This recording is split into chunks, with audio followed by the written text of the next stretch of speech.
Vande Mataram sir, आपका बहुत बहुत आभार कि आपने वंदे मातरम जैसे महत्वपूर्ण विषय पर मुझे अपनी बात कहने का अवसर दिया। मान्यवर,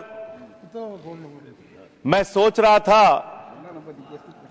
कि वंदे मातरम के बारे में उसके 150 वर्ष पूरे होने पर यह चर्चा सरकार के द्वारा क्यों प्रायोजित कराई जा रही है।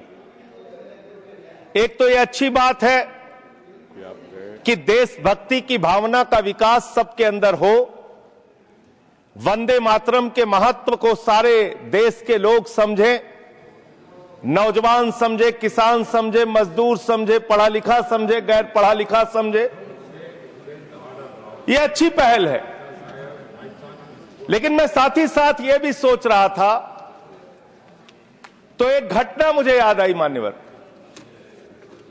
वो घटना थी उत्तर प्रदेश की। हमारे एक ऊर्जा मंत्री हैं माननीय मंत्री जी ए.के. शर्मा जी, उनके सामने व्यापारी लोग पहुंचे। उन्होंने कहा 21 घंटे से लाइट नहीं आ रही, 21 घंटे से लाइट नहीं आ रही, व्यापार बर्बाद हो रहा है, बच्चे रो रहे हैं, हमको गर्मी में बिजली दे दो। मंत्री जी ने कहा जय श्री राम, बजरंगबली की जय, और गाड़ी में बैठ के चले गए। मैं आपके माध्यम से सरकार से पूछना चाहता हूं, क्या भगवान श्री राम ने आपको कहा है ये और जनता को अंधेरे में रखिए, बिजली ना दीजिए? ये क्या भगवान श्री राम ने आपको कहा है? ये शिक्षा आपको भगवान श्री राम ने दी है? मान्यवर, मुझे वंदे मातरम आम आदमी पार्टी की रैलियों में, आम आदमी पार्टी की सभाओं में जब भारत माता की जय और वंदे मातरम जोर जोर से लगाए जाते हैं। किसी दिन लगाने का मन हो तो आ जाना हमारी पार्टी के कार्यक्रम में, आपसे ज्यादा तेजी के साथ वहां पर वंदे मातरम लगाएंगे। सदन में भी लगाना चाहते हो लगाओ। तो आप इन नारों के पीछे, ये नारे देशभक्ति के हैं, ये नारे देश की रक्षा के हैं, ये नारे देश को आजादी दिलाने के लिए हैं। ये नारों के पीछे अपने गुनाहों को छिपाने के लिए नारे नहीं है, मैं कहना चाहता हूं मान्यवर। और आप क्या कर रहे हैं? आप इन नारों के पीछे अपने गुनाहों और अपराध को छिपाना चाहते हैं। वंदे मातरम का मतलब क्या है? वंदे मातरम का मतलब है मातृभूमि की वंदना। मातृभूमि की वंदना। हम मातृभूमि की वंदना करते हैं, तो आप कैसे मातृभूमि की वंदना कर रहे हैं? अरे 1 रुपए में तो एक आम नहीं मिलता। आपने 1 रुपए में अडानी को 1050 एकड़ जमीन और 10 लाख आम और लीची के पेड़ दे दिए। ये मातृभूमि की वंदना, ये आपकी मातृभूमि की वंदना है। आप मातृभूमि को बेचकर मातृभूमि की वंदना कर रहे हैं। ये मातृभूमि की, आज वंदे मातरम पे ही बात करूंगा सर। मातृभूमि की वंदना, मातृभूमि की वंदना हिंदुस्तान के एयरपोर्ट को बेच के नहीं हो सकती। मातृभूमि की वंदना रेल को बेच के नहीं हो सकती, सेल को बेचकर नहीं हो सकती, समुद्री तटों को बेचकर नहीं हो सकती, कोयला और गैस को बेच के नहीं हो सकती, हिंदुस्तान की जमीनों को बेच के नहीं हो सकती। तुम लोग मातृभूमि को बेचने वाले लोग हो, तुम मातृभूमि की वंदना करने वाले लोग नहीं हो। मान्यवर, वंदे मातरम पे ही सुनिए। आज वंदे मातरम के अलावा कुछ बोलूंगा ही नहीं। मातृभूमि की वंदना, इस मातृभूमि की वंदना में जब यहां पे लीडर ऑफ द अपोजिशन बोल रहे थे, मान्यवर, honourable I am not yielding sir, I am not yielding sir, sir I am not yielding sir, I am not yielding sir. जब लीडर ऑफ अपोजिशन बोल रहे थे, ऑथेंटिकेट इट प्लीज देन। जब leader, sir I am not yielding, sir I am not yielding. जब यहां पे leader of opposition बोल रहे थे, नो पॉइंट ऑफ ऑर्डर, खड़गे साहब, उनके मुंह से नो पॉइंट ऑफ ऑर्डर, दलित शब्द निकल गया, दलित शब्द निकल गया। पूरी की पूरी भारतीय जनता पार्टी हाउस में खड़े होकर विरोध करने लगी। दलितों से इतना चिढ़ है आपको? क्या दलित भारत माता के बच्चे नहीं? क्या पिछड़े भारत माता के बच्चे नहीं?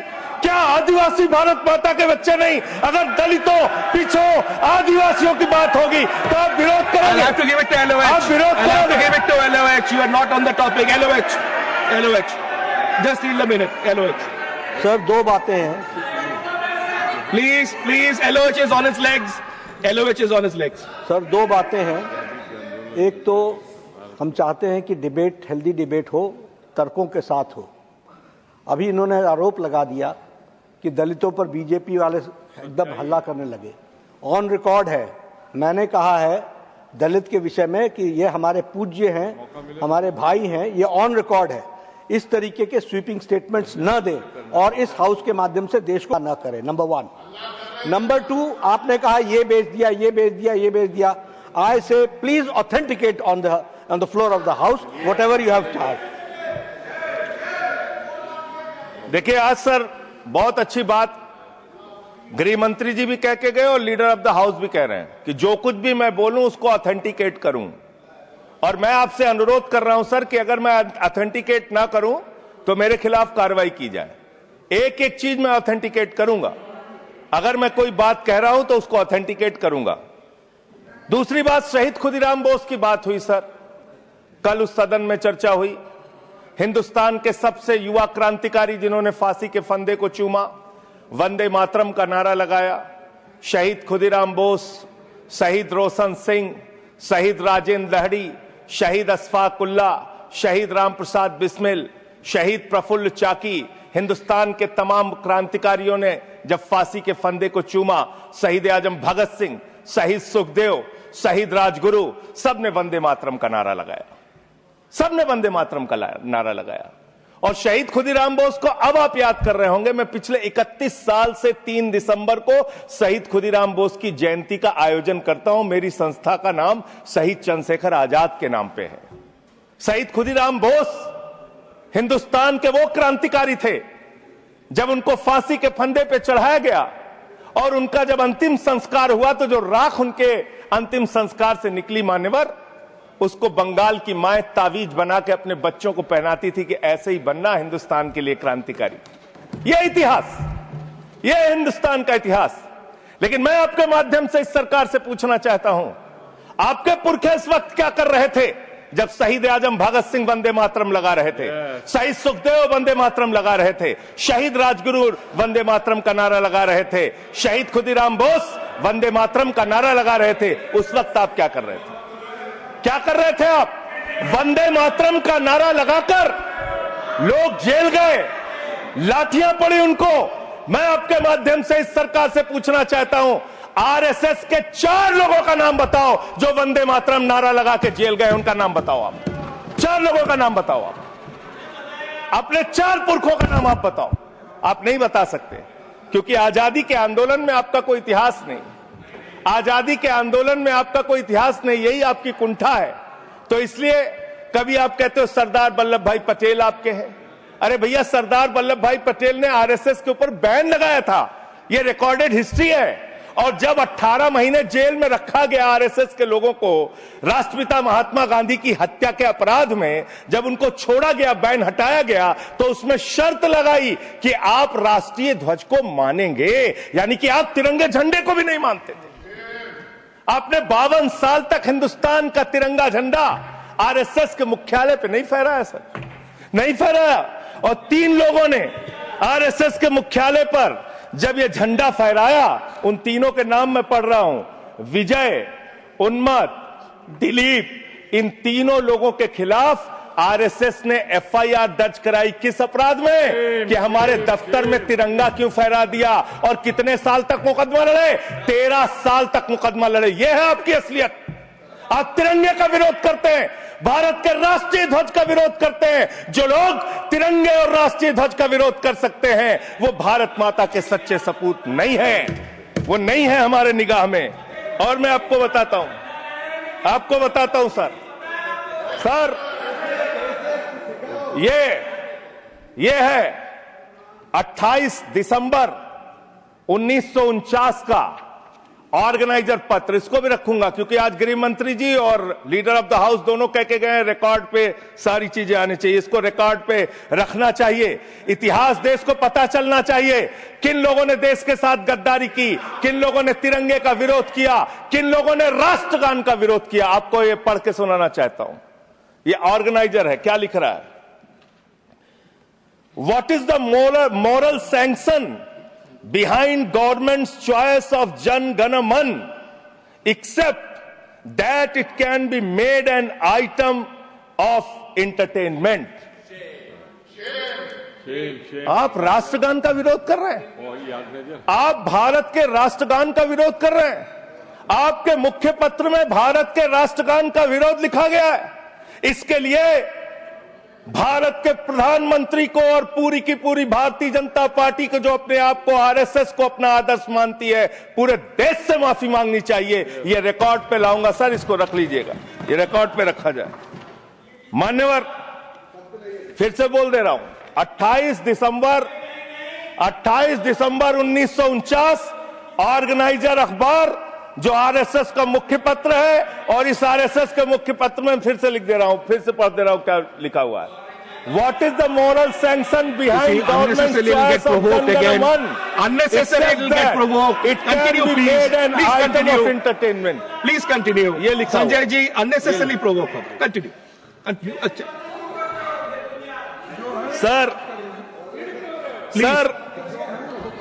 मैं आपसे ये कहना चाहता हूं कि आपने तिरंगे का विरोध किया, राष्ट्रगान का विरोध किया, वंदे मातरम आपने लगाया नहीं कभी, कोई आपका व्यक्ति देश की आजादी के आंदोलन में जेल नहीं गया, कभी आपने कोई देश के लिए, हमारे यहां अवधि में कहावत है, नाखून कटाए कि शहीद ना बना भैया।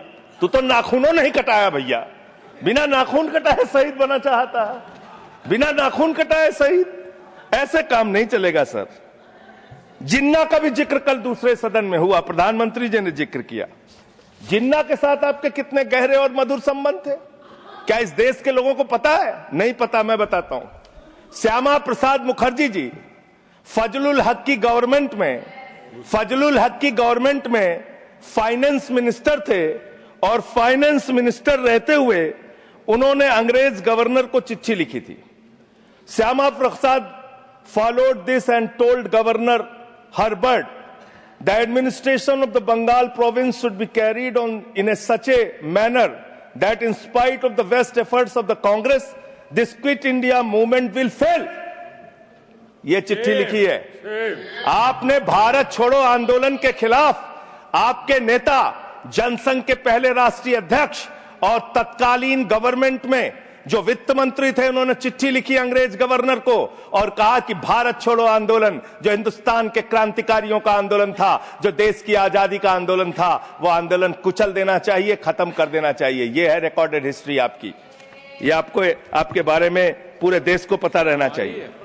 अब जिन्ना, हाँ, इसको भी सभा के पटल पर रखूंगा। जिन्ना और आपके रिश्ते क्या थे? कितने मधुर रिश्ते थे। एक राज्य में सरकार नहीं बनाई मान्यवर इन्होंने, नॉर्थ वेस्ट फ्रंटियर, सिंध प्रांत और फजलुल हक की गवर्नमेंट। फजलुल हक वो शख्स है जो पाकिस्तान बनने के बाद वहां की सरकार का गृह मंत्री बना।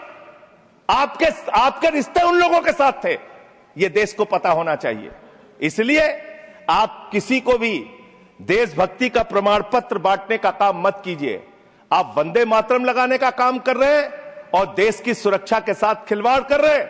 आप भारत की सेना को 4 साल के अग्निवीर पे लेके आ गए, जो हिंदुस्तान की सीमा की सुरक्षा करने वाले हैं, जो वंदे मातरम का नारा लगाते हैं हमारे जवान, हमारे सैनिक, जो -50 डिग्री टेम्परेचर में सियाचिन में और +50 डिग्री टेम्परेचर में जैसलमेर में भारत की सीमाओं की रक्षा करते हैं, इस मातृभूमि की रक्षा करते हैं। उनके पीठ में छुरा मारने का काम आपने किया, उनकी नौकरी 4 साल की कर दी अग्निवीर की।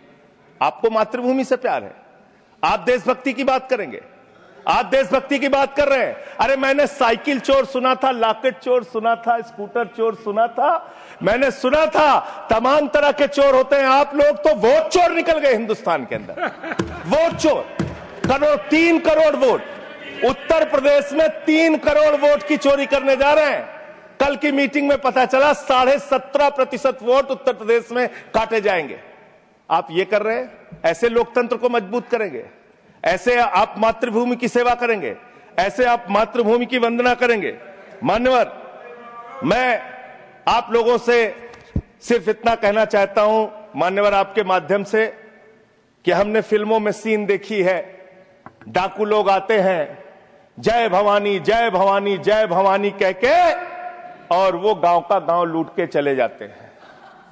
जय भवानी कह के गांव का गांव लूट के चले जाते हैं। हम इस देश के अंदर किसी भी सरकार को वंदे मातरम और भारत माता की जय लगाकर देश को लूटने की इजाजत नहीं देंगे। वंदे मातरम लगाएंगे, भारत माता की जय लगाएंगे, जय हिंद भी कहेंगे, राष्ट्रगान भी कहेंगे, वंदे मातरम भी गाएंगे, लेकिन देश के साथ गद्दारी और धोखेबाजी नहीं करने देंगे। आपको नहीं करने देंगे। ये देशभक्ति के नारे हैं, ये देशभक्ति के नारे हैं। आप बेरोजगारी पे बात नहीं करना चाहते, महंगाई पे बात नहीं करना चाहते, दलितों का मंदिर में प्रवेश वर्जित है, कहीं उनको रोका जा रहा है, उस पर बात नहीं करना चाहते, पिछड़ों का शोषण हो रहा है, उस पर बात नहीं करना चाहते। आपने मातृभूमि की सेवा यह की है कि आज हिंदुस्तान के ऊपर 200 लाख करोड़ रुपए का कर्जा है, 200 लाख करोड़ रुपए का कर्जा। आपने हिंदुस्तान को आज इस स्तर पे पहुंचाने का काम किया है।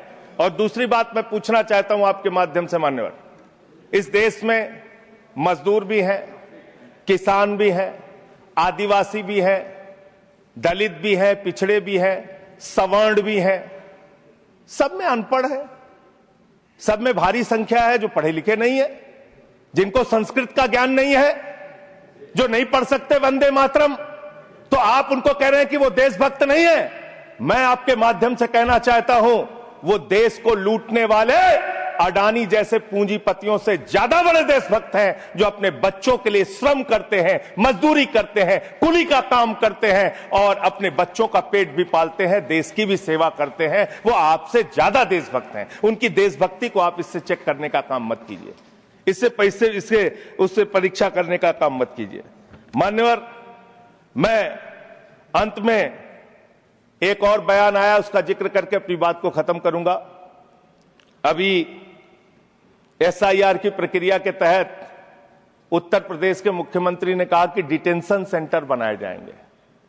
80 लाख लोगों के वोट आपने बिहार में काट दिए, वहां कितने घुसपैठिए मिले आपको? अरे भाई, ये भी मातृभूमि की बात हो रही है।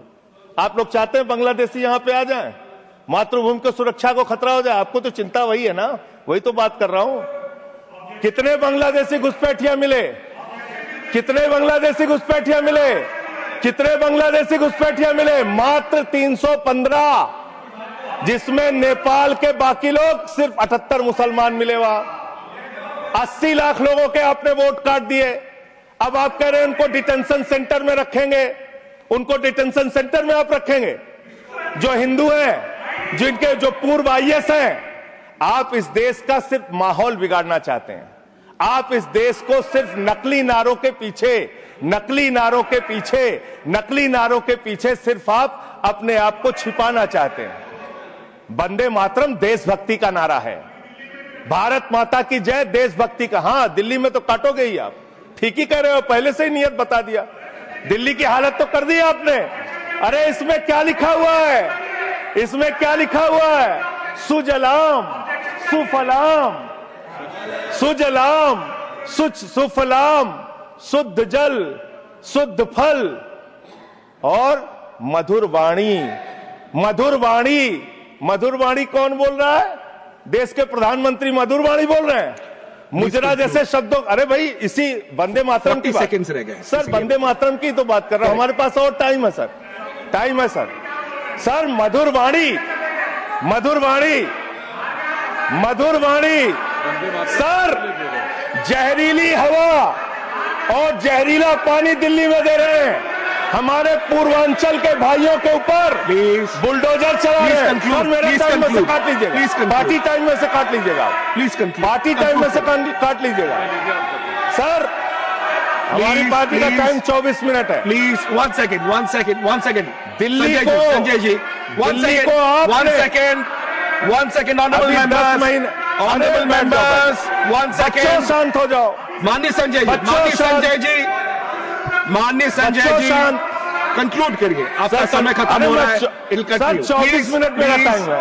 प्लीज मैं अपने माननीय Neeraj ji please he is concluding please conclude 10 second sir, please conclude. आपका समय समाप्त हो गया सर। मेरी पार्टी का समय 24 मिनट है। ठीक है, मेरी पार्टी का समय 24 मिनट है। और कोई स्पीकर नहीं है आपके? स्पीकर एक और है, उनमें से आप काट लीजिएगा समय। मैं कह रहा हूं ना, हाँ, ये हमारा अधिकार है, पार्टी का अधिकार है। तो मान्यवर, 10 महीने में आपने दिल्ली की वो हालत कर दी, जहरीली हवा यहां पर आने लगी। दिल्ली को आपने दुनिया का सबसे प्रदूषित शहर बना दिया। बच्चों शांत हो जाओ, बच्चों शांत, बच्चों हल्ला मत करो, शांत हो जाओ। अरे मैं एक मुख्यमंत्री इन्होंने बनाया है, कंक्लूड करिए सर। एक मुख्यमंत्री बनाया इन्होंने, प्लीज। खत्म कर रहा हूं प्लीज। एक मुख्यमंत्री बनाया है जिसको ये नहीं मालूम कि AQI होता क्या है। कंक्लूड करिए। वो टेम्परेचर बता रही है। ये हालत है। तो इसलिए मैं अंत में इन्हीं लाइनों के साथ कि पहले ये तय करो कि वफादार कौन है। ये वक्त तय करेगा कि गद्दार कौन है। ये वक्त तय करेगा कि गद्दार कौन है। पहले ये तय करो कि वफादार कौन है। ये वक्त तय करेगा कि गद्दार कौन है। वंदे वंदे थैंक यू वंदे वंदे वंदे वंदे वंदे वंदे। कोई बीजेपी वाला वंदे मातरम नहीं लगाया सर। Thank you